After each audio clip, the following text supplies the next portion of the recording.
Hello everybody, welcome back to another YouTube video of mine. This particular video is on a module to increase the fan speed on a CX45 2020 years and newer. This module will increase the fan speed from almost 40%, I think it is, for fan speed increase. And as you can see on the screen here, when you're normally running the bus, even though the dashboard does say 100% fan speed, the image actual signal going to the fans, you can see, is really only 70%. So the module, after you install the module, you can see that the fan speed is now increased drastically or quite a bit. You can even hear the difference when it's installed. And in order to install the module series with the circuit and provide it power and ground. And also, as part of the design of the module, I put a bypass switch on it, so you can always go back to the original setup if you need to. It's also there as a backup in case for some reason the module failed. You'll have the backup switch. You can just turn the switch over. Any operator can do it, and it'll go back and control the fan speeds normally with the bus. So with that said, let's jump into how to actually install the module on the bus. Alright, so the first steps of installing the module is in the rear electrical box. We're going to cut a few of the wire ties. There's a connector in there, P601. And so we're going to cut some of the wire ties, and then this way we can pull the harness up a little bit and get to the circuit that we're searching for.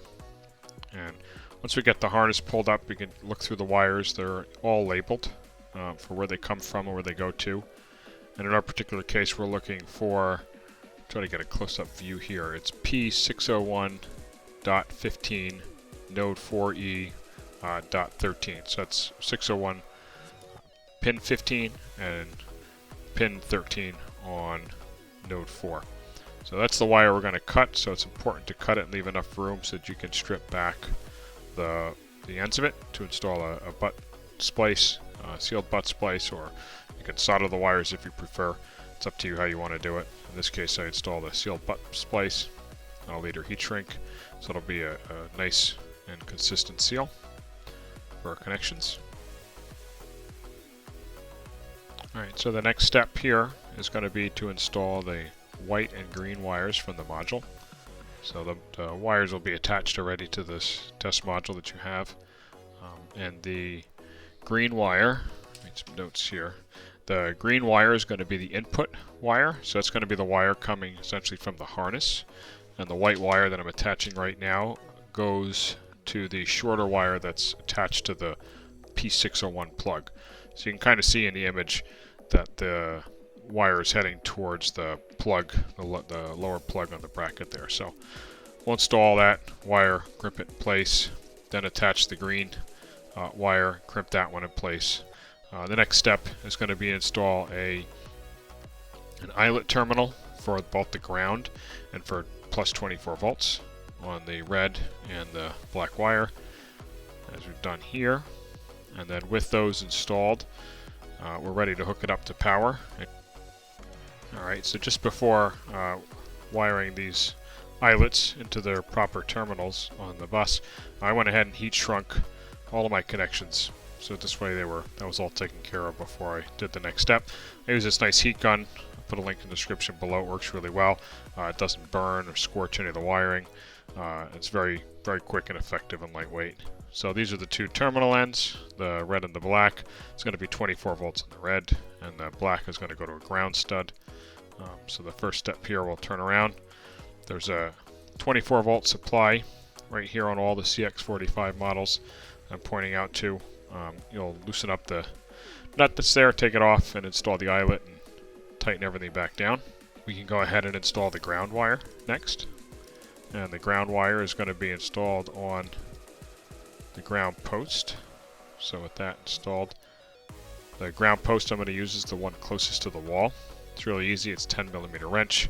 You can unthread the ground post that's there now, install the new ground wire, and then tighten everything back up. I usually screw the bolt all the way in, almost all the way in first, and then I'll screw the nut down to tighten everything down in place. Once that's installed, you can go ahead and install the fuse. And the last step is to secure everything with wire ties, and then close up the compartment.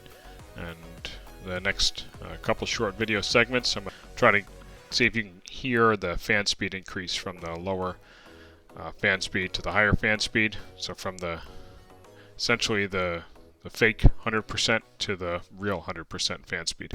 So it says heating, but that's actually a mistake in the program. I was interior temperature 75, your set point 62, so your fan speed's 100% right now. Like I'm standing here, and I don't even hear anything. Hopefully you can pick it up. Hopefully you can pick up the sound here on the video.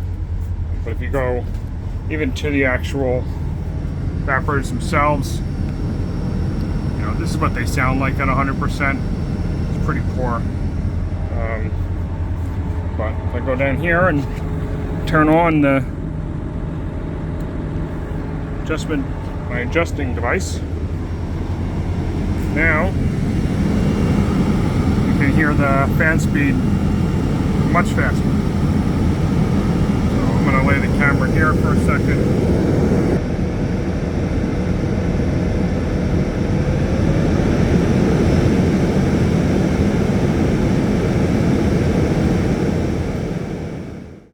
And with that, I appreciate your time. Watch this video on how to install this module.